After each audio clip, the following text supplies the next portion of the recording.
afternoon, Prime Minister Catherine with Global News here.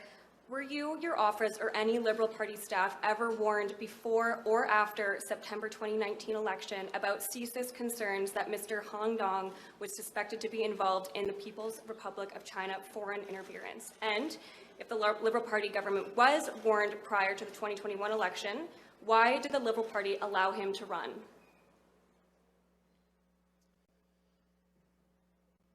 Let me start by being very, very clear.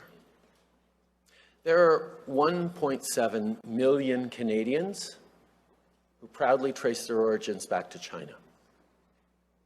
Those Canadians should always be welcomed as full Canadians and encouraged to stand for office, to get involved in their communities, and to take on part of the leadership of this country. That's one of the great things about this country. Let me say that we are extraordinarily lucky and happy to have a member of parliament like Han Dong in our midst, serving his community, serving our country alongside Chinese Canadian MPs from different parts of the country, alongside an extraordinary diverse group of MPs who are proud Canadians even as they trace their origins to elsewhere around the world. And that is as it should be. It's also very important to highlight that we have national security and intelligence agencies who are there to protect all Canadians of all different origins, as well as our democratic processes. And we always engage with them and listen to them.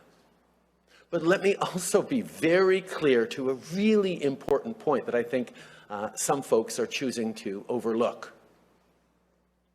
In a free democracy, it is not up to unelected security officials to dictate to political parties who can or cannot run.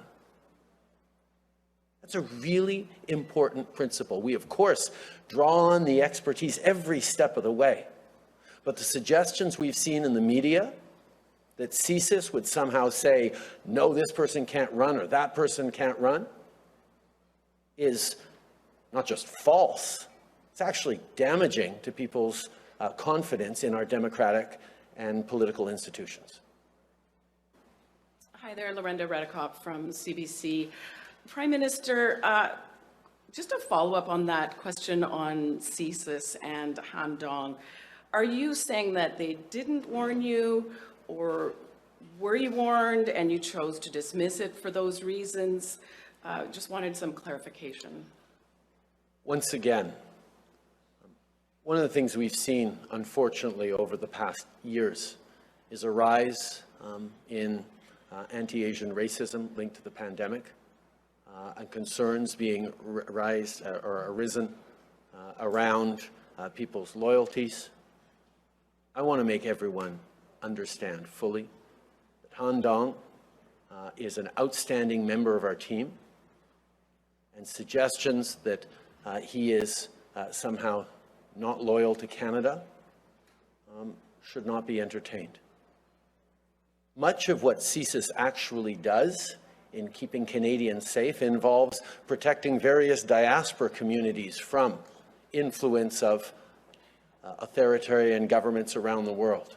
We will continue to make sure we are working with CSIS to make sure that as every MP serves their community, that they do so in a way that they are kept safe and that is true to the Canadian values and the Canadian principles that we all stand by.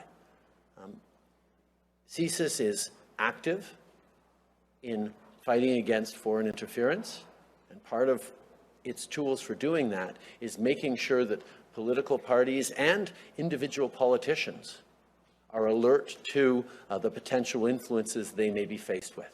That is something we will continue to work closely with CSIS on as we move forward, because not just our democracy needs to be protected in an abstract way, but the individuals choosing to serve their communities, who may be seen as greater targets for various countries, need to be protected as well, and that's what we work with CSIS on.